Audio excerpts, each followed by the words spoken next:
Bonjour à tous, j'espère que vous allez bien. Alors aujourd'hui on se retrouve pour une nouvelle vidéo où je vais vous parler de développement durable.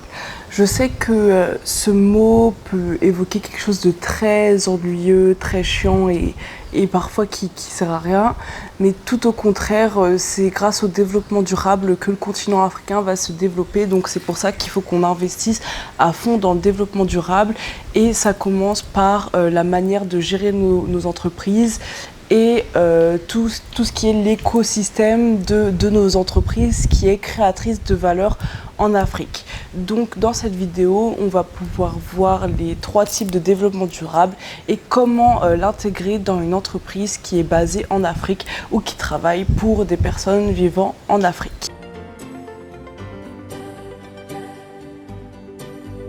Tout d'abord, pourquoi le développement durable est une priorité en Afrique aujourd'hui ? Alors déjà, il y a le changement climatique, vous pouvez le voir chez vous, il y a des choses qu'on n'a jamais vues par rapport au temps, des températures très très hautes, le temps se dérègle totalement. La deuxième raison, c'est que les consommateurs qui sont instruits vont vouloir de plus en plus travailler ou investir ou consommer des entreprises qui pratiquent le développement durable dans leur compagnie. Donc ça peut vous rajouter, vous créer une nouvelle niche de personnes qui souhaitent faire le bien pour leur peuple et pour leur terre. Là, on va parler du premier point qui est la réduction de notre empreinte écologique, donc produire mieux avec moins. Donc comment on fait ? C'est tout simple. Il faut savoir que l'Afrique est touchée par une crise climatique. Donc on peut voir la sécheresse, la saison des pluies qui crée des inondations et la pollution. La pollution est une catastrophe en Afrique. Je n'ai jamais vu des villes autant polluées que les grandes capitales d'Afrique. C'est vraiment inacceptable et choquant quand on ne vit pas tous les jours là. On voit la différence avec d'autres villes européennes ou d'autres villes asiatiques ou américaines. Et la pollution dans les villes africaines est vraiment très très choquante et il faut vraiment réussir à faire quelque chose par rapport à ça. Il faut savoir également que les gouvernements commencent à renforcer leurs lois par rapport à tout ce qui est énergie renouvelable et développement durable. Donc on peut voir par exemple au Kenya, il faut savoir qu'au Kenya, les sacs plastiques sont interdits, ce qui est une très très bonne règle et je pense qui évite en fait, je pense que le Kenya c'est le seul pays africain que j'ai vu et j'ai pu dire waouh, la capitale est propre. Et effectivement, le Kenya est Nairobi du coup surtout. Nairobi est une capitale très très propre, bien que très polluée. Elle est très très propre, les sols sont propres, il n'y a pas de plastique qui traîne partout, qui pollue les canalisations, qui bouche les canalisations comparé à d'autres villes africaines. Et ça, c'est grâce au gouvernement qui a mis en place cette règle d'interdiction des sacs plastiques. Par exemple, vous, en tant qu'entreprise, pour pouvoir réussir à produire mieux et consommer moins, vous pouvez commencer déjà par l'énergie renouvelable. Donc par exemple, en Afrique de l'Ouest, parfois il y a des gros problèmes d'électricité et au lieu d'acheter des gros générateurs à électricité par essence, des gros groupes électrogènes, privilégier un investissement dans l'énergie solaire, dans l'énergie avec le vent, comme les éoliennes. Et ça va vraiment changer beaucoup parce que de 1, vous allez payer moins en consommation parce que votre consommation, c'est un investissement. Il faut acheter des panneaux solaires de qualité. Et ces panneaux solaires-là, ils vont vous coûter cher au début, mais sur le long terme, c'est un investissement car vous allez produire mieux, donc ça veut dire que votre électricité sera verte, sera clean, et en plus de ça, vous allez payer moins, parce que votre énergie solaire, le soleil c'est gratuit, donc vous allez avoir de l'électricité gratuitement et vous allez payer moins, alors que si vous restez avec vos gros groupes électrogènes et toutes ces choses-là, vous consommez moins bien et en plus vous payez énormément. Par exemple, un gros groupe électrogène, on peut en avoir jusqu'à 600 € par semaine et c'est énorme, même plus que 600 €. Là j'ai réduit les prix, mais on peut avoir bien plus que 600 €.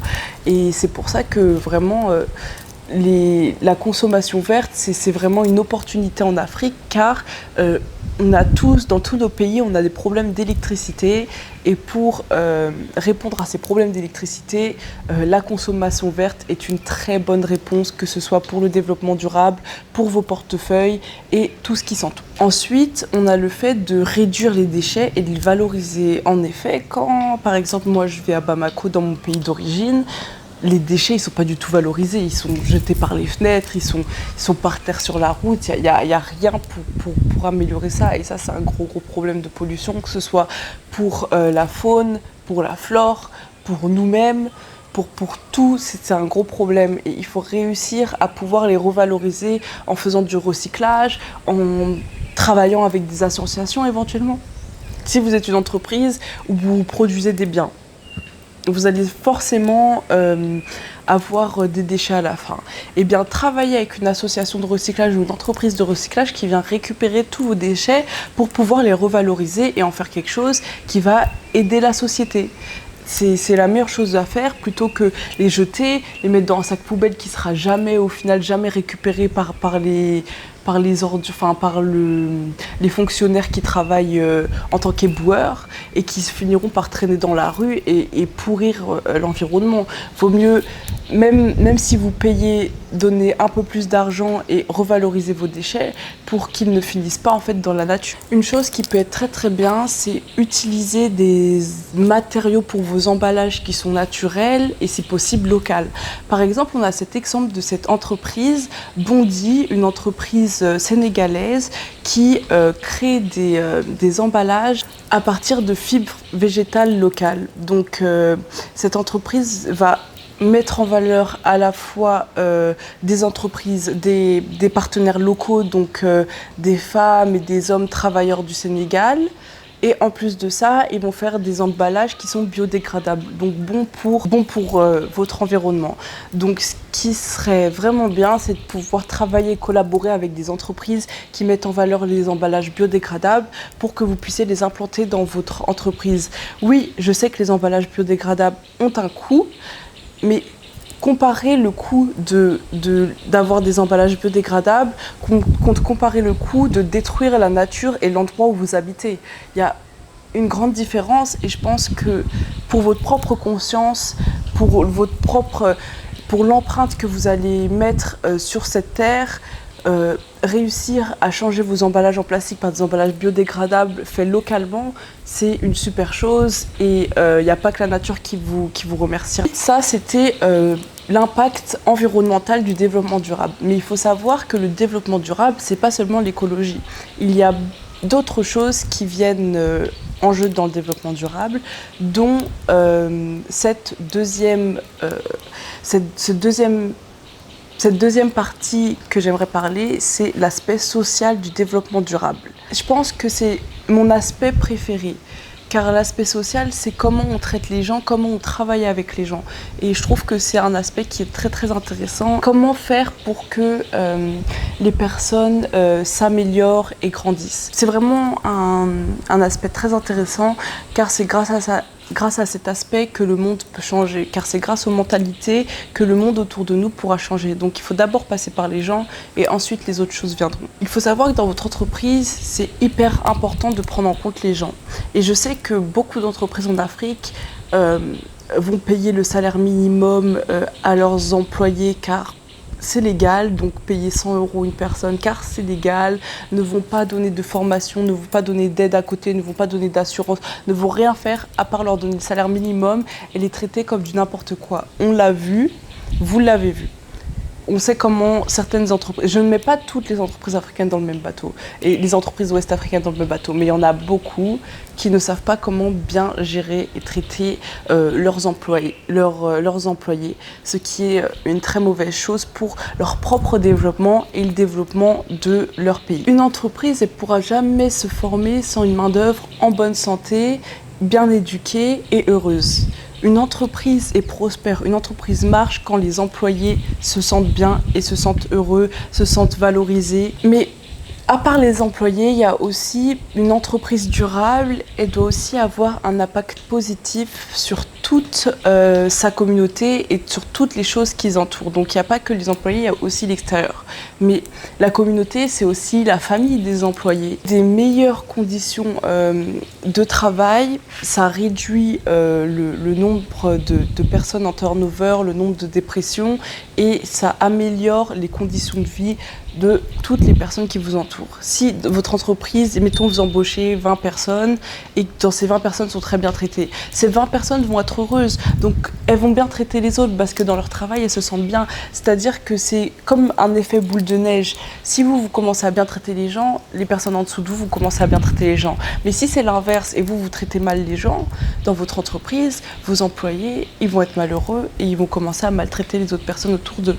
Donc c'est pour ça que c'est vraiment prendre soin de ses employés. Je vais vous donner quelques actions concrètes pour améliorer le social dans votre entreprise et pour en faire une entreprise plus durable. La première chose, c'est investir dans la formation et l'emploi local. Je sais que si vous voulez un programmeur, vous allez vouloir peut-être, d'après vous, il travaille mieux.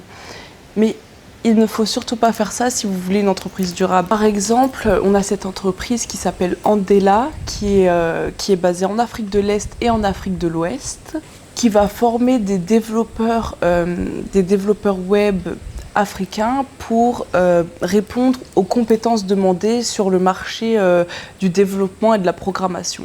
Et c'est une chose très bien. La formation est également très importante. Si vous avez les moyens d'offrir des formations à vos employés pour qu'ils puissent être plus productifs ou pour qu'ils puissent mieux travailler, car je sais en Afrique, on a un gros problème avec les compétences et il y a un gros manque de compétences dans beaucoup de domaines, et c'est pour ça que beaucoup d'employeurs ont tendance à aller chercher ailleurs pour les postes à haute responsabilité. Car en Afrique, malheureusement, je dis malheureusement et je ne veux pas mettre encore une fois tout le monde dans le même bateau, mais la plupart du temps, il y a un manque de compétences sérieuses. Par exemple, je voulais travailler avec quelqu'un dans le marketing, j'ai voulu embaucher en Afrique, mais c'était la catastrophe. La personne avait le même niveau de marketing que j'avais quand j'avais 15 ans, alors qu'elle avait fait un master. Et j'étais heureuse de vouloir valoriser ça, mais malheureusement, les personnes que j'ai connues personnellement en Afrique de l'Ouest, il y avait quand même un manque de compétences qui était assez présent. C'est pour ça qu'il faut réussir à revaloriser les compétences, à former nos employés et à former ces personnes pour qu'elles puissent devenir meilleures. Car ce n'est pas forcément de leur faute, c'est comment on leur a appris et par les moyens dont on les a appris. Membres de la diaspora, s'il y a des membres de la diaspora qui regardent cette vidéo et qui veulent embaucher en Afrique, n'hésitez pas, donnez-leur des formations, donnez-leur des nouvelles compétences à se créer pour qu'ils puissent être meilleurs. Car peut-être que ces personnes veulent vraiment travailler avec vous, veulent vraiment réussir, veulent vraiment faire avancer votre entreprise, mais c'est juste qu'ils ne savent pas comment faire parce qu'on ne leur a pas donné les clés et les armes que nous, on a peut-être pu avoir. Apprenez à former vos employés plutôt qu'aller chercher des employés dans un autre pays ou un autre continent. Il y a la deuxième chose que j'aimerais parler pour améliorer l'aspect social, c'est améliorer les conditions de travail. Bien évidemment, les conditions de travail, c'est essentiel pour la réussite et le bonheur de vos employés. Vous devez apprendre à, de 1, donner des salaires décents à vos employés, parce que ça, c'est encore un problème.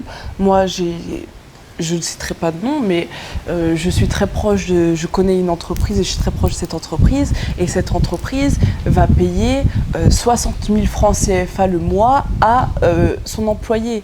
Mais c'est pas normal et tu pourras jamais faire développer ton pays si tu payes ton employé 60 000 francs CFA par mois. C'est même inadmissible.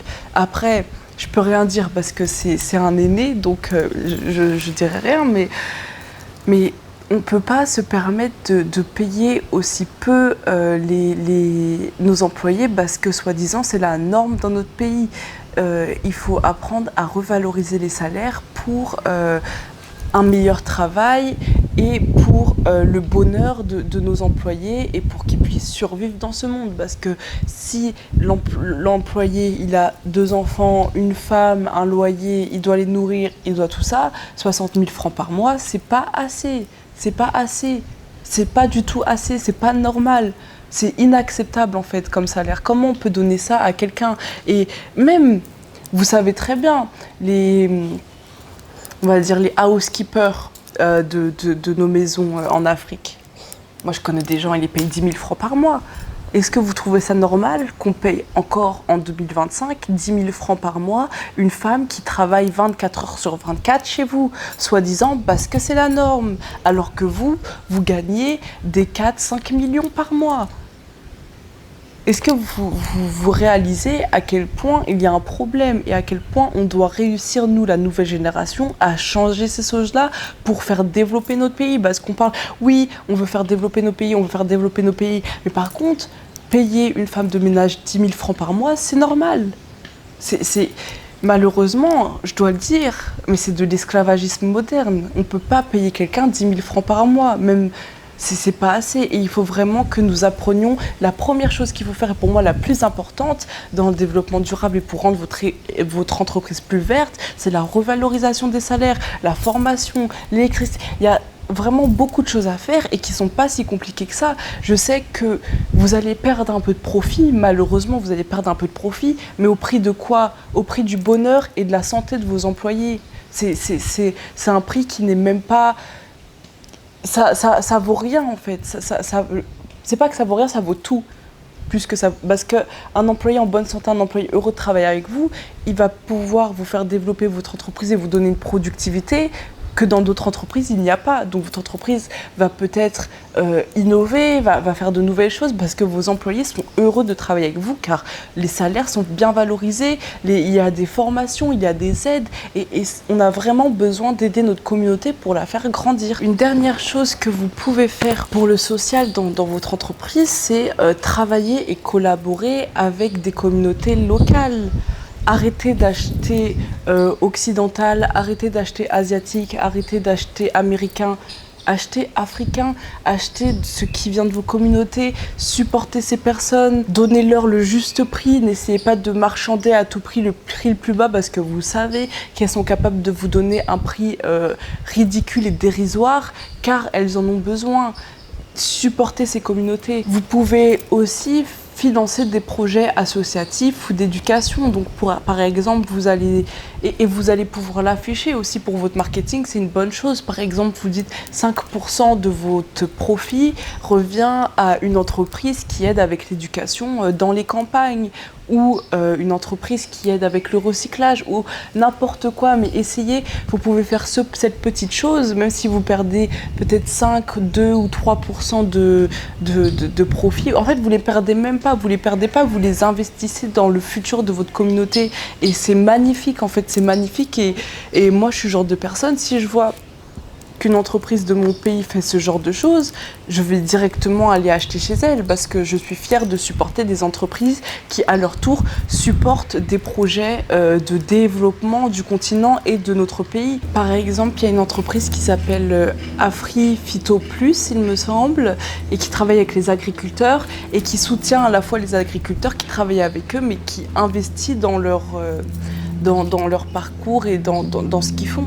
Et c'est le genre de choses que vous pourriez faire vous aussi avec votre entreprise. La troisième chose et la dernière, c'est apprendre à construire un business model durable et rentable. Donc tout ce qui va être la finance. Donc encore une fois, comme j'ai dit au début de vidéo, une entreprise qui intègre le développement durable dans son parcours attire beaucoup plus d'investisseurs car on sait que le développement durable c'est à long terme et ça marche et attire beaucoup plus d'acheteurs parce qu'il y a beaucoup plus d'acheteurs qui sont aware, qui sont éveillés par rapport à la situation et qui veulent agir sur cette situation. Et rien qu'en achetant dans une entreprise qui intègre le développement durable dans son business model, on sait que notre argent ne va pas dans le vide et notre argent aide à contribuer au développement de notre continent. Donc, rien que ça, vous allez pouvoir vous faire plus de profit en intégrant le développement durable. Donc je dis que ça a un coût, mais ce coût-là, il a aussi un retour sur investissement. Et il a un gros retour sur investissement. Et c'est pareil pour les investisseurs. Et même si vous voulez des investisseurs des autres continents, eh ben, ils sont tout de suite plus attirés par des entreprises qui intègrent le développement durable dans leur façon de travailler. J'aimerais rappeler que la rentabilité et l'impact social, environnemental, c'est pas séparé, ça marche ensemble. Et bien sûr que vous allez pouvoir faire de la rentabilité et avoir un impact social et environnemental. Et ça marche ensemble et ça se complète. Il faut également savoir que si vous êtes une entreprise, vous avez du mal à trouver des financements, il existe des tas et des milliers de financements pour les entreprises qui intègrent le développement durable dans leur façon de travailler. Il y a par exemple African Fund Guarantee qui va par exemple garantir votre investissement auprès de la banque si vous êtes une entreprise créée par une femme ou une entreprise verte, comme on dit, une entreprise verte, une entreprise qui intègre le développement durable dans son business model. Donc vous avez 2 fois plus de chances de trouver un investisseur en intégrant le développement durable dans votre entreprise. Maintenant, comment? C'est à vous de choisir et de voir qu'est-ce qui va être le plus impactant par rapport à ce que vous faites. Si vous faites des biens, peut-être les packaging, si vous faites du service, le bien-être des employés, c'est à vous de voir quelle est la meilleure chose pour votre propre entreprise. Par exemple, en action concrète, vous pouvez passer à l'économie circulaire. Donc l'économie circulaire, c'est transformer vos déchets en de nouvelles ressources. Les textiles recyclés, le compost, les emballages biodégradables que vous pouvez peut-être recycler par la suite. Vous pouvez faire aussi du mobilier en plastique recyclé, il y a plein de choses. Et en plus de ça, nous les Africains et surtout les pauvres vont implanter le développement durable sans même s'en rendre compte. Toutes les choses qu'on fait à base de recyclage, quand on voit au bord des routes des gens qui essayent de faire des petits cendriers en canette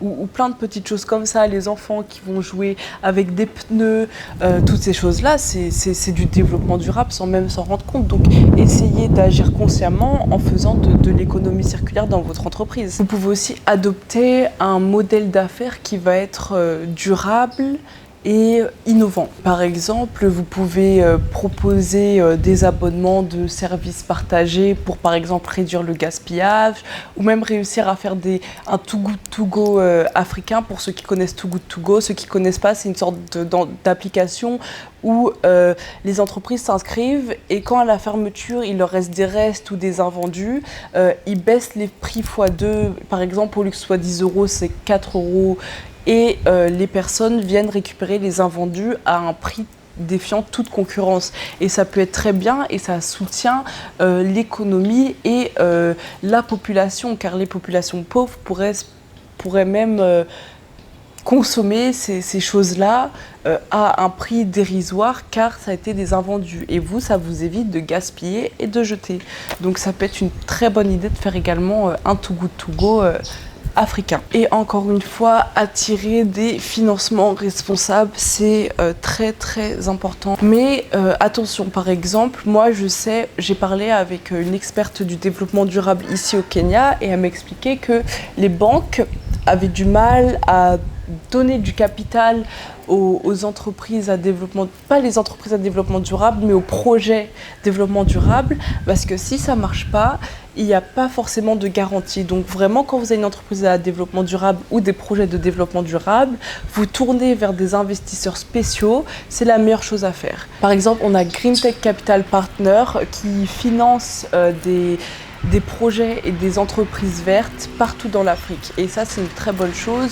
Et vous pouvez contacter des organismes comme ça pour vous aider à financer votre projet. Merci d'avoir écouté cette vidéo. Je pense que j'ai abordé tous les sujets que je voulais aborder. La réduction de l'empreinte écologique, l'amélioration du travail et l'impact social, ainsi que les modèles économiques verts et les investisseurs. Pourquoi vous devez agir maintenant? Parce que si vous commencez aujourd'hui, demain vous aurez un avantage compétitif par rapport à toutes les autres entreprises qui ne se sont pas lancées. Il faut encore se rappeler que le développement durable est un long terme et a un coût. Mais le coût votre coût a un très gros retour d'investissement et surtout dans ces 20 prochaines années. Dans ces 20 prochaines années, on va voir les entreprises à développement durable grandir de façon exponentielle. Donc c'est pour ça que c'est aujourd'hui qu'il faut s'y mettre pour pouvoir être en avance face à des centaines et des milliers d'entreprises demain et avoir un bon retour sur investissement avant même que les autres entreprises aient commencé. Moi, si je serais à votre place et que j'avais une entreprise, je ferais tout pour trouver des petites choses. Mais ça commence par des petites choses. Rien que bien traiter ses employés, c'est du développement durable. Donc, commencez par des petites choses, petit à petit, et grandissez. Et vous verrez que dans 20 ans, vous serez peut-être pionnier de votre secteur grâce aux actions que vous avez mises aujourd'hui en termes de développement durable. Donc merci à tous de m'avoir écouté, j'espère que cette vidéo vous a appris de nouvelles choses, j'espère que vous avez aimé cette vidéo et je vous fais tous de gros bisous. N'hésitez pas à liker, à vous abonner, à me dire votre avis, qu'est-ce que vous en avez pensé, quelles sont les actions que vous voudriez mettre ou que vous mettez déjà en place dans votre entreprise et je vous fais à tous de gros bisous, merci beaucoup.